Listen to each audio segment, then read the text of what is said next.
L'IEPES de l'Université du Burundi a procédé au lancement de l'année jubilaire du 14 mars 2024 au 6 septembre 2024 sous le thème 50 ans de l'Institut d'éducation physique et des sports au service de la nation. Le doyen du dit institut a, dans son mot d'accueil, souhaité la bienvenue à tous les participants à cette activité.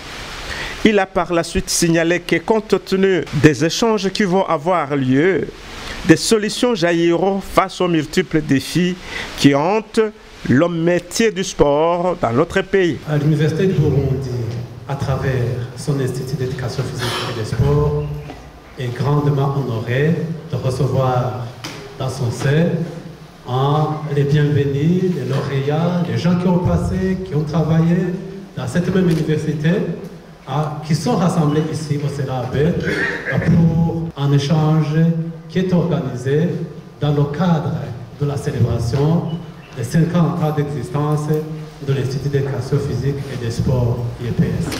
Nous sommes ici alors pour vous souhaiter la bienvenue, que tout le temps que vous allez passer ici soit un moment heureux, un moment de joie, un moment d'échange et surtout d'échange qui est très fructueux. Nous sommes ici réunis sous le thème, pas le thème du cinquantenaire, mais plutôt en rapport avec les défis que connaît le sport. Nous sommes ici en tant que professionnels du sport, nous sommes interpellés pour émettre des avis et considérations sur les différents défis qui rendent notre métier qui est le sport. Alors on aimerait que de l'échange qui va sortir de nos bouches constitue le fondement, sinon le socle, pour qu'il y ait émergence d'autres talents sportifs pour porter plus haut nos capacités de nos jeunes, les capacités de nos jeunes. Voilà, sans tarder, c'est pour, encore une fois, vous souhaiter la bienvenue et vous souhaiter un bon moment de travail ici au CELAB. Je vous remercie. Le doyen de l'IEPES a passé au peigne fin l'esprit qui a guidé la direction de cet institut à organiser une telle activité. Il a en plus de cela élucidé le rayonnement des lauréats de l'IEPS sur terrain. Nous avons commencé l'année jubilaire depuis le début du mois de mars et nous avons programmé des activités tout au long de cette année jubilaire que nous allons clôturer d'ici le mois de septembre. Exactement le 6 septembre, nous allons passer à la clôture de cette année jubilaire. Alors aujourd'hui, ça entre dans les activités que nous avons déjà organisées. Nous avons été à Gitega, on a été à Makamba, on a été à Ngozi, tout rencontrant les professionnels du sport, nos épaisseurs, les enseignants, même les athlètes avec nous, pour leur dire que nous avons déjà bouclé 50 ans d'existence. Alors aujourd'hui, nous sommes ensemble avec les professionnels du sport de cette région de Bujumbura, les enseignants, les entraîneurs, et bien même les élèves sont, plutôt les étudiants, sont avec nous. Qu'est-ce que nous sommes en train de discuter? Alors le thème d'aujourd'hui, c'est en rapport avec les défis que nous rencontrons, que nous connaissons dans le mouvement sportif, ça veut dire où, dans les fédérations, dans les clubs, même au niveau du comité national olympique. Quels sont les défis?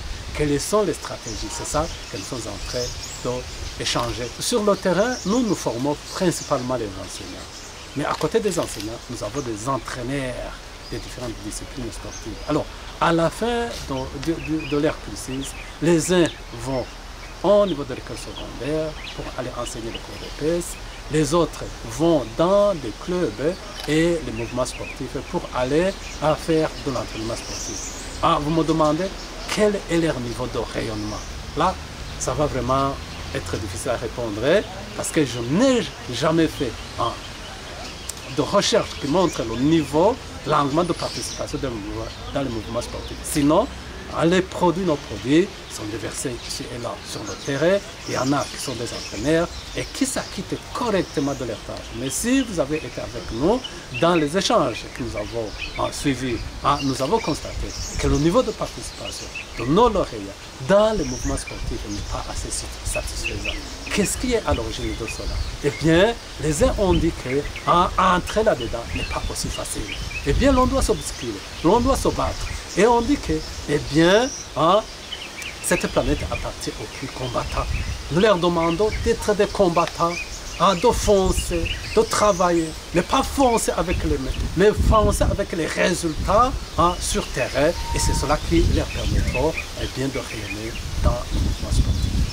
Il a conclu son propos en annonçant les innombrables défis qui hantent le sport burundais et comment les surmonter. Les défis sont là. Il y a des défis d'ordre matériel, il y a des défis d'ordre personnel. Si je parle dans le cadre de notre Institut d'éducation physique et de sport, eh bien, les défis, d'abord nous avons des jeunes enfants. Des jeunes enfants qui ont un bagage technique dans les disciplines sportives qui est faible. Les raisons sont multiples.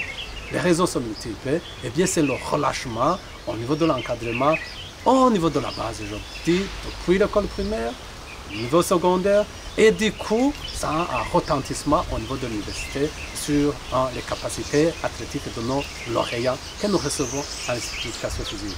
Mais qu'à cela ne tienne, nous faisons tout ce que nous sommes capables de faire pour voir comment relever leur niveau de pratique dans différentes disciplines sportives. Et nous leur demandons qu'à la fin des enseignements, qu'ils entrent dans le club, dans les structures sportives qui sont indépendantes de l'Université du Burundi pour aiguiser leurs connaissances, pour aiguiser leur savoir pratique sur terrain danger, pour pratiquer, pour s'intégrer dans le mouvement sportif et essayer d'émerger.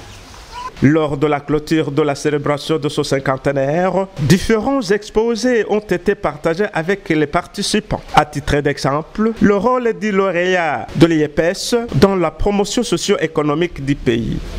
L'état des lieux des infrastructures sportives, pour ne citer que cela. Le professeur Athanase Sengiyumva, enseignant-chercheur au DA Institut, a montré les défis du sport burundais, mais également tracé les solutions et voies à exploiter. Comme je l'avais présenté lors de mon exposé, lors de ma communication, le problème que nous avons ici chez nous, c'est qu'on n'a pas encore compris que le sport peut être un vecteur, peut être un levier de développement économique.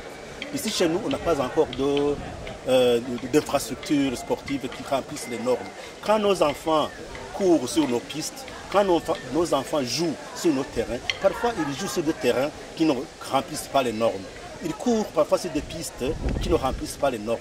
Et une fois arrivés sur des pistes qui remplissent des normes ou sur des terrains qui remplissent les normes, nos enfants éprouvent des difficultés effectivement parce que justement ils ont évolué sur des pistes qui ne remplissent pas les normes.